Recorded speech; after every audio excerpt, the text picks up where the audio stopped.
Probenecid is an oral uricosuric agent which is used to treat gout and to prolong penicillin serum levels.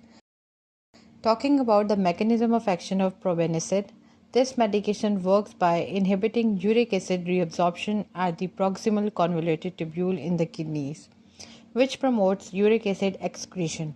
This in turn causing serum uric acid levels to drop. It also increases serum levels of beta-lactam antibiotics by competing for renal tubular secretion, causing prolonged serum levels. Main side effects of probenecid include mild gastrointestinal effects like nausea or anorexia, renal urate deposits, and increased risk of anemia like aplastic anemia or hemolytic anemia in G6PD deficiency.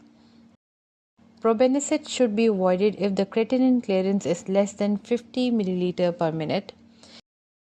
If we talk about drug interactions, probenecid may increase serum concentration and adverse effects of certain drugs like NSAIDs, including ketorolac, acetaminophen, loop diuretics, and methotrexate. Probenecid is used at a dose of 250 and 500 mg twice daily.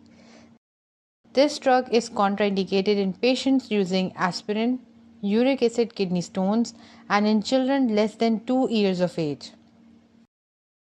Lastly, talking about some clinical pearls of probenecid, for patients experiencing an acute gout attack, be sure to wait until it's over before giving probenecid, because the drug can make an acute attack worse.